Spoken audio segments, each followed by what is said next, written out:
संपत्तीच्या चष्म्यातून नात्याला कधीच निरखून पाहू नका, कारण नात्याला घट्ट जोडून राहणारे बहुधा गरीबच असतात।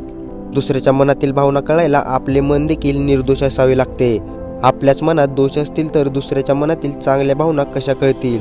रक्ताच्या नात्यांना मानपान द्यावा लागतो, मनाने जोडलेल्या नात्यांना चेहऱ्यावरची एक छोटीशी स्माईल पुरेशी असते। अत्तराची बाटली कितीही सुगंधित असली तरी त्यावर फुलपाखरे कधीच बसत नाहीत, त्यांनाही खरं आणि खोटं यातील फरक कळतो।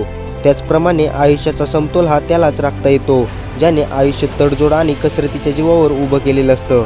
असामान्य माणसाची 3 लक्षणे असतात। तो चुकीचे काम करत नसल्याने त्याला चिंता नसते, त्याच्याकडे ठाम विचार असल्याने त्याच्या मनात गोंधळ नसतो आणि तो प्रामाणिक असल्याने त्याला कशाचीही पर्वा आणि भीती नसते। चांगले पुस्तक कितीही जुने झाले तरी त्याचे शब्द बदलत नाहीत, हे चांगल्या नातीचे वैशिष्ट्य आहे।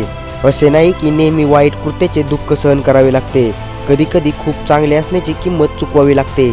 जोपर्यंत तुम्ही घाबरून राहाल तोपर्यंत तुमच्या आयुष्याचे निर्णय दुसरे कोणीतरी घेत राहतील। शांत झोप कोठेही लागू शकते, त्यासाठी सोबत निष्ठावंत आणि विश्वासू असायला हवा, मग ते प्राणी असोत किंवा आपल्या आयुष्यातील माणसं। ज्याला वास्तव स्वीकारणे चांगले जमते ना, तोच मनुष्य आपल्या आयुष्यात सदैव यशस्वी होतो। लाचारी स्वीकारून अनेकांच्या सहवासात राहण्यापेक्षा स्वाभिमानाने स्वीकारलेला एकटेपणा कधीही चांगला। मान देता आला पाहिजे आणि अपमान सहन करता आला पाहिजे, कारण अपमान करणारच एक ना एक दिवस तुमच्या समोर मान खाली घालून उभा राहिलेला असेल। आपल्या सोबत असणारी माणसं आपल्याला जगायला शिकवतात, तर आपल्याला सोडून जाणारी माणसं आपण पुढे कसं वागायचं ते शिकवतात। म्हणून माणसाचं महत्त्व आयुष्यात खूप मोलाचं आहे, मग ते येणारे असोत किंवा जाणारे। पुढच्या मिनिटात काय होईल हे आपल्यापैकी कोणालाच माहीत नाही, तरीही आपण पुढे जातो, कारण आपला विश्वास आहे माणसाची आर्थिक समस्या त्याला वयाच्या आधी शहाणा बनवते। यश हे सुंदर फूल आहे, तर नम्रता हा त्याचा सुगंध आहे। तुमच्या गंतव्यस्थानाचा मार्ग लोकांची मने तोडून जाणार नाही याची काळजी घ्या। जिथे 2 घास प्रेमाने खाता येतील अशी पंगत आणि हक्काने मन मोकळा करता येईल अशी संगत आयुष्यात लाभली तर जगण्यातील रंगत वाढत जाते।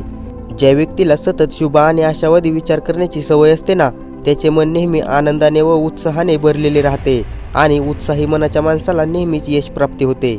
नसलेल्या गोष्टीपेक्षा असलेल्या गोष्टींचा आनंद घ्या, कारण पूर्ण चंद्रापेक्षा अर्धा चंद्र हा अधिक सुंदर दिसतो। सुंदर आयुष्य सहज घडत नसतं, तर ते जाणीवपूर्वक घडवावं लागतं, म्हणजेच माणुसकीतून आणि कृतीतून ते घडत असतं।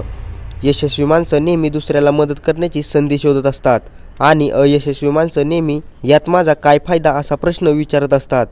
कोणतीही दयाळू कृती कितीही लहान असली तरी ती कधीही व्यर्थ ठरत नाही।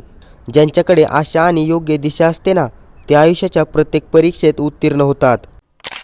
तर मित्रांनो, व्हिडिओ कसा वाटला, काय वाटला कॉमेंट्समध्ये जरूर सांगा आणि अशाच आपल्या मराठी भाषेतून नवनवीन प्रेरणादायी कथा पाहण्यासाठी आपल्या इझी मोटिवेशन स्टोरीज या यूट्यूब चॅनलला सबस्क्राईब करा आणि नवनवीन व्हिडिओची नोटिफिकेशन सर्वात आधी येण्यासाठी बेल आयकॉन प्रेस करा।